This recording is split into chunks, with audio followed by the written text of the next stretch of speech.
और हिंदुओं को भी सोचना चाहिए। मैं समझता हूँ हिंदुओं के अंदर देखें, ये पहली दफा है कि मैं देख रहा हूँ थोड़ा सा हिंदू जागा है, हिंदू में इत्तेहाद आया है। यहाँ पे नहीं रुकने का तू। नहीं नहीं नहीं नहीं, तेरे कांटेक्ट है पाकिस्तानी जासूस, तेरे कांटेक्ट टेररिस्टों के साथ है। आधी रोटी खाएंगे, पाकिस्तान जाएंगे, पेट में बच्चा लाएंगे, मुजाहिदों से बनाएंगे। कि हमारी कोई गलती नहीं है, लेकिन देखो हमारे घर को किस तरीके से बम लगा करके और किस तरीके से हमारे घर को उड़ा दिया गया है। भारत पाकिस्तान के इस वॉर की जो शुरुआत हुई थी वो भी हिंदुओं के नाम से स्टार्ट हुई थी, क्योंकि पहलगांव में जो टेररिस्ट लोग थे उन्होंने हिंदुओं से नाम पूछकर उनके प्राइवेट पार्ट को चेक कर कर मारा था कि भाई तुम लोग हिंदू हो इसलिए तुमको यहाँ पर मारा जा रहा है। लेकिन अब ऐसा लगता है, देखो सीज फायर की न्यूज भी आ गई है और अब ऐसा लगता है कि इस वॉर की जो एंडिंग होगी वो भी हिंदुओं को बदनाम करके, हिंदुओं की गद्दारी को, हिंदुओं की कमजोरियों को दिखाकर ही एंड होगा। क्योंकि पाकिस्तान से लगातार ऐसा आ रहा है। देखो जब पहलगांव का अटैक हुआ था तब भी मैंने पाकिस्तानियों की वीडियोज आपको दिखाई थी कि वो लोग कैमरे पर बोल रहे हैं कि भाई ये जो हिंदू लोग होते हैं वो मुनाफिक होते हैं, मुनाफाखोर होते हैं, इनको किसी की मौत से कोई मतलब नहीं हुआ है, कहां पर हिंदू मर रहा है, कहां पर क्या हो रहा है, कोई मतलब नहीं है। अगर सेम चीज अगर किसी सिख के साथ हो जाए, किसी मुसलमान के साथ हो जाए, किसी और के साथ हो जाए तो पूरी दुनिया में तहलका मच जाता है। आप लोग अभी रोड पर निकलिए और किसी मुसलमान को नाम पूछ कर कि तो मुसलमान है और उसमें दो चार झापड़ रख दीजिए तो इंटरनेशनल मुद्दा बन जाएगा। लेकिन हिंदुओं की जो लाइफ है उसका कोई मैटर ही नहीं है। अब देखो यहाँ पर जो आरजू काजमी है उसका एक इंटरव्यू चल रहा है और यहाँ पर क्या बात हो रही है हिंदुओं को लेकर वो जरा आप सुनिए। और हिंदुओं को भी सोचना चाहिए। मैं समझता हूँ हिंदुओं के अंदर देखें, ये पहली दफा है कि मैं देख रहा हूँ थोड़ा सा हिंदू जागा है, हिंदू में इत्तेहाद आया है। ये कोई और कम्युनिटी के साथ ये वाकया हुआ होता, सिखों के साथ हुआ होता, क्रिश्चियनों के साथ हुआ होता, मुसलमानों के साथ हुआ होता, यानी हिंदुओं ने ये किया होता तो इसको पूरी दुनिया का इंटरनेशनल मीडिया जो है वो खड़ा हो जाता कि जी ये जुल्म हो गया और ये ऐसे मार दिया। पूरी सिख कम्युनिटी बाहर आ जाती, पूरी दुनिया में मुसलमान बाहर आ जाता, खास तौर पाकिस्तान में। लेकिन ये है कि इतने हिंदू मार दिए, पूछ पूछ के मार दिए। और हिंदू सबसे पहली चीज जो नजर आती है वो ये है कि हिंदुओं के दरमियान जो यूनिटी होनी चाहिए वो यूनिटी नहीं है और वो यूनिटी होनी चाहिए। सर सेक्युलर कह के ये हाल कर लिया ना अपना इन्होंने। सेकुलर क्या कि आपने हिंदू हाँ, को बिल्कुल दीवार से लगा दिया। इतने सारे इस्लामिक कंट्री हो सकते हैं, इतने सारे क्रिश्चियन या बाकी कंट्रीज हो सकते हैं, तो हिंदू कंट्री क्यों नहीं हो सकती? मुझे तो ये समझ में नहीं आता। और अगर मैं ये बोलती हूँ तो लोग मुझे वो पाकिस्तान में गालियां पड़ती हैं कि ना पूछें। तो यहाँ पर देख सकते हो ये है पाकिस्तानियों का रिएक्शन और इसमें गलत भी कुछ नहीं है। नो डाउट हिंदू जागे हैं, काफी सारे हिंदुओं को भाई ये पता चला है कि जो सेकुलर का नशा हमें दिया गया था वो उससे हमारा नुकसान है, उससे हमारी पूरी हिस्ट्री भी जा रही है, हम भी जा रहे हैं, धीरे धीरे खत्म हो रहे हैं। लेकिन ऐसा नहीं है दोस्तों। इस देश की गद्दारी ने, ये 4-5 दिन का जो वॉर चला है इसमें इस देश के गद्दारों ने, जिनमें हिंदुओं ने बहुत बढ़ चढ़कर हिस्सा लिया है, वो लोगों ने दोस्तों ये साबित किया है कि भाई हिंदुओं में कुछ तो गड़बड़ है। अभी आप एक नेक्स्ट वीडियो देखिए जिसमें एक मुस्लिम है जिसकी वाइफ पहले हिंदू थी अब मुसलमान बन गई है। वो मुस्लिम आदमी होकर अपनी वाइफ को क्या बोल रहा है, जरा आप ये सुनिए। यहाँ पे नहीं रुकने का तू। नहीं नहीं नहीं नहीं, तेरे कांटेक्ट है पाकिस्तानी जासूस, तेरे कांटेक्ट टेररिस्टों के साथ है। तेरा पूरा भी हम जो है वो गवर्नमेंट ऑफ इंडिया को बताएंगे। हम सारी चीजें तेरे हम जो है ये करेंगे। 2016 से तूने उनके कांटेक्ट के अंदर है, लगातार उनके बयानात सुन रहे पाकिस्तान के मौलाना के। हम सब सारी चीजें गवर्नमेंट ऑफ इंडिया को बताएंगे। हमारे देश को अगर तेरे से खतरा है तो हम वो सारी चीजें गवर्नमेंट ऑफ इंडिया तक पहुंचाएंगे।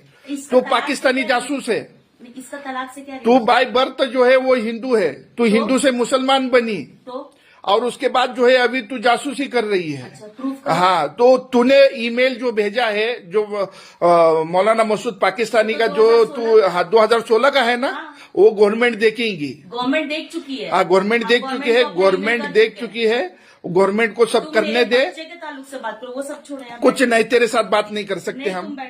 अब मैं तेरे साथ बात नहीं कर सकता। मैं तुमको सुलह नहीं, मैं सुलह नहीं कर सकता। मैं जहां पर मेरे हिंदुस्तान का मामला है, मेरे देश का मामला है, मैं वहां सुलह नहीं कर सकता। मैं सुलह नहीं कर सकता तेरे साथ। मैं सुलह नहीं कर सकता, मैं नहीं बैठ सकता। तू मोबाइल हटा। मोबाइल नहीं हटा सकता मैं। तू मेरे पे अटैक कर रही है, मोबाइल नहीं हटा सकता मैं। अटैक दिन रात तू जो है वो 24 घंटे पाकिस्तानी मौलाना के बयानात सुन के हमारे ऊपर जो है हमला कर रही है, अच्छा गलत सलत दीन सीख रही है, हिंसा कर रही है। तेरे अंदर बात करने की तमीज नहीं है। तुमको है? हाँ बिल्कुल, जो है तू जाहिल से बदतर है। अब यहाँ आके परेशान कर रही है मुझे, तुमको है? बार बार मुझे आके परेशान कर रही है घर में आके। अम्मी इसको समझा दीजिए, अगर मेरे को कुछ भी नुकसान हुआ हम नहीं छोड़ेंगे, हम सुलह करने के लिए तैयार थे। सुलह नहीं, तो मेरे देश के साथ तू गद्दारी करेंगी, तेरे को सुलह नहीं करेंगे। ठीक, वो अल्लाह बताएगा हाँ। कौन गद्दारी तू करेगा। मेरे देश के साथ गद्दारी करेंगी, तू तेरे मेरा को 15 सुलह साल नहीं। ईमेल को कुछ हैक करके। कोई हैक नहीं, हैक तूने किया। भेजा है, तूने भेजा था मुझे अरे मैंने 2016 में। तुमको कोई राइट उस नहीं वक्त भी हमने बोले थे तू पाकिस्तानी मौलाना से कांटेक्ट में। देख सकते हो दोस्तों, ये है हिंदुओं की हालात। और ऐसा नहीं है कि इसमें सिर्फ एक दो वीडियोज हैं दोस्तों। इस देश के बड़े बड़े नेताओं ने जिस टाइम पर इंडिया के साथ खड़ा होना था, इंडिया के साथ कंधे से कंधे मिलाकर सरकार के साथ पाकिस्तान का विरोध करना था, पाकिस्तान के खिलाफ बोलना था, वो दोस्तों पाकिस्तान की बातों में बातें मिला रहे थे। और सबसे बड़ी बात यहाँ पर आप देखिए कि जिसको हिंदुओं का एक धुर विरोधी माना जाता है, जो असदुद्दीन ओवैसी है, उसने भी दोस्तों इस कंडीशन में भारत के साथ खड़ा हुआ, उसने अपनी देशभक्ति यहाँ पर साबित की। लेकिन जो अपोजिशन का लीडर था, जो अपोजिशन की इतनी बड़ी पार्टी है, बाकी किसी ने दोस्तों इस तरीके से नहीं बताया कि हाँ भाई आज हम वॉर में हैं तो हम इंडिया के साथ हैं। उन्होंने इस तरीके से एक्ट किया जैसे कि वो लोग चाहते हैं कि भाई इस देश के साथ कुछ ऐसा हो जाए कि हम लोग, मतलब वो देश, इस देश का भला नहीं चाहते हैं। कुल मिलाकर बात यह है। और इसमें भी एक रिपोर्ट है, एक वीडियो है जिसमें बहुत सारे लोगों के बारे में जानकारी दी गई है कि भाई किसने किस टाइम पर क्या क्या यहाँ पर बयान दिए और कैसे पाकिस्तानियों ने उन बयानों का फायदा उठाया। तो जरा ये छोटी सी क्लिप देखिए। जिस बात के लिए मैंने ये वीडियो बनाया है उन लोगों का मैं पहले नाम आपके समक्ष पढ़ना चाहती हूँ, फिर मैं बताऊंगी कि कैसे ये जो पाक आर्मी के जो मीडिया एंड पीआर विंग के जो हेड हैं वो क्या कुछ बोल रहे हैं। तो इनका नाम है, जर्नलिस्ट का मैं नाम पहले पढ़ रही हूँ, करण थापड़, जिस्ट की पत्रकार, जो अभी कश्मीर पहलगाम घटना के होने के बाद जिस्ट की पत्रकार वहां पर लोगों का इंटरव्यू लेने गई थी, लोकल्स का इंटरव्यू लेने गई थी, उनका वीडियो यूज हुआ है। एएनआई की कुछ रिपोर्ट्स यूज हुई हैं जिसमें आदिल की बहन का इंटरव्यू एएनआई ने लिया था, जिसमें आदिल की बहन बोल रही थी कि हमारी कोई गलती नहीं है, लेकिन देखो हमारे घर को किस तरीके से बम लगा करके और किस तरीके से हमारे घर को उड़ा दिया गया है। पॉलिटिशियंस का जिक्र हो रहा है, राहुल गांधी का, जो सत्यपाल मलिक के साथ एक इंटरव्यू था जो लोकसभा चुनाव के समय में बड़ा वायरल हो रहा था, उसका जिक्र हो रहा है। मल्लिकार्जुन खड़गे का जिक्र हो रहा है, उनकी बातों का जिक्र हो रहा है। कांग्रेस एमएलए विजय वेड्डीतिवार का जिक्र हो रहा है, जिसमें वो कहते हुए नजर आ रहे थे पहलगाम अटैक के बाद कि भाई इतना बड़ा इंटेलिजेंस फेलियर कैसे हो सकता है और किसी आतंकवादी को ये समय कैसे मिल सकता है कि वो किसी से धर्म पूछ सके। सोचिए, इन लोगों का ये जो बयान है वो भारत में इस्तेमाल नहीं हो रहा है, भारत के लोग यूज नहीं कर रहे हैं, पाकिस्तान की आर्मी विदेशी मीडिया के सामने इस्तेमाल कर रही है अपने इमेज को सुधारने के लिए।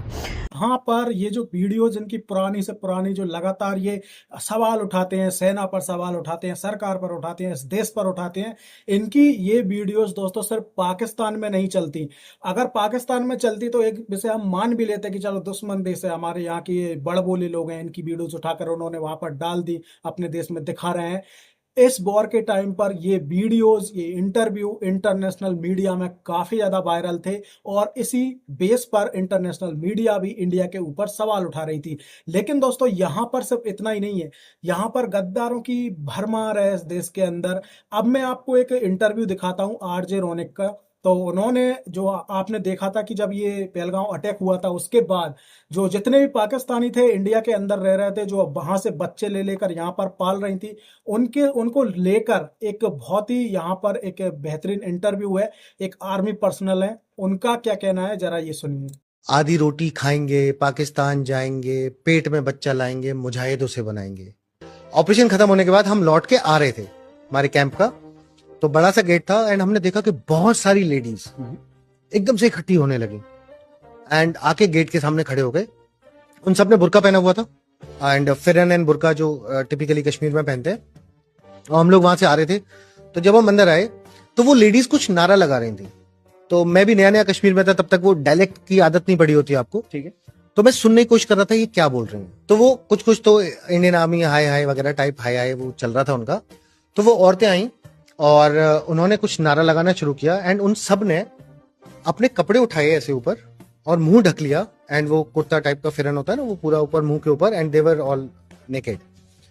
और उसके बाद वहां नारे लगाने लगे कि आधी रोटी खाएंगे, पाकिस्तान जाएंगे, पेट में बच्चा लाएंगे, मुजाहिदों से बनाएंगे।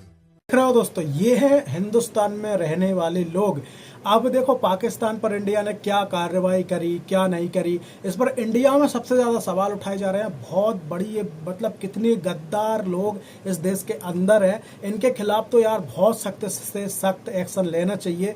जितना हो सके सख्त से सख्त एक्शन होना चाहिए, तभी जाकर दोस्तों इस देश में गद्दारों की जो संख्या है उसमें कमी आ सकती है। और जो पाकिस्तान के अंदर इंडिया ने किया उसको लेकर इंडिया वाले क्या ही सफाई देंगे। पाकिस्तानी खुद ऑनलाइन आकर खुद सबूत दे रहे हैं कि भाई देखो कि इंडिया ने क्या किया है पाकिस्तान के अंदर। लेकिन पाकिस्तान इतने मतलब क्या ही बोले यार, कितनी झूठ की बेस पर तो एक देश बना और ये हमेशा ही झूठ बोलते आ रहे हैं। वो लोग वहां पर वॉर जीतने की खुशियां मना रहे हैं और यहाँ पर देखो पाकिस्तानी क्या पोल खोल रहे हैं। शुरू के ऊपर ये लड़ाई ऐसा लगता है कि रुक गई है, लड़ाई दोबारा भी शुरू हो सकती है, लेकिन भारत ने जो करना था वो किया है। उसने पाकिस्तान के अंदर आकर टारगेट किया है और उन्होंने कामयाब हमला किया। अब शहबाज शरीफ की ये आदत है कि ये जब भी नाकाम होते हैं ना, ये मुबारकबाद दे देते हैं। जाफर एक्सप्रेस का बदतरीन इंसिडेंट पाकिस्तान के अंदर होता है, इंटेलिजेंस की बदतरीन फेलियर होती है और ये आदमी बाद में ऑपरेशन के बाद मुबारकबाद दे रहा होता है। अंदाजा करें आप, इतनी जानी नुकसान हो जाता है, इतना पाकिस्तानियों का नुकसान होता है और ये उसके बाद मुबारकबाद दे रहा होता है। इनको आदत पता है कहां से पड़ी है? ये इलेक्शन हार गए थे 8 फरवरी 2024 को और इन्हें जाली फॉर्म 47 पे जिताकर 9 तारीख को मुबारकबाद दी गई थी। ये उस वक्त से हर शिकस्त के ऊपर, हर हार और हर नाकामी के ऊपर मुबारकबाद देता है, यानी हर चीज को फॉर्म 47 की तरह देखते हैं। लेकिन ये रियल वर्ल्ड है, यहां रियल लड़ाई हो रही है। कोई लीडर वाली बात नहीं की, कोई तदब्बर वाली बात नहीं की।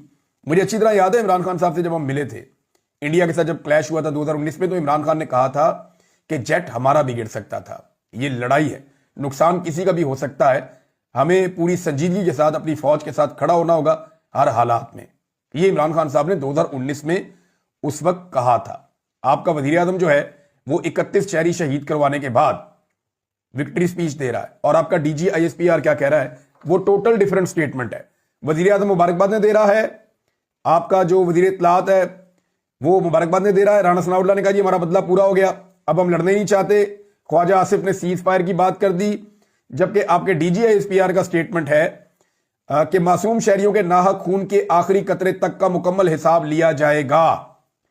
उन्होंने कहा जी हम तो अभी हिसाब लेंगे, लड़ाई तो अभी जारी है, ये तो खत्म नहीं हुई और इसका अभी हिसाब लेना पूरी कौम यही कह रही है। तो देख सकते हो यहाँ पर पाकिस्तानी खुद पाकिस्तान की पोल खोल रहे हैं, लेकिन पाकिस्तान की यहाँ पर हम बात नहीं कर रहे हैं, बात कर रहे हैं हिंदुओं की।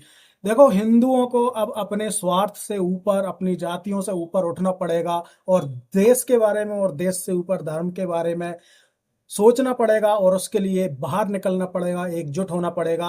तभी जाकर दोस्तों दुनिया में हिंदू शायद अपना कुछ नाम बना पाएंगे। वैसे हिंदुओं के नाम पर तो कोई कंट्री है नहीं, बाकी हर एक छोटे मोटे रिलीजन के नाम पर एक कंट्री तो जरूरी है, लेकिन हिंदू इतना नाकारा है कि भाई उसे मौका मिला था, धर्म देखकर ही दोस्तों इस देश के 2 टुकड़े हुए थे, तो तब भी इस देश को वो हिंदू नहीं बना पाया। बहुत बुरी बात है दोस्तों, शुरुआत से हिंदुओं के ऊपर थूका जा रहा है, अभी भी थूका जा रहा है और इसके बाद भी लीचड़ ये गद्दार हिंदू जीवित हैं।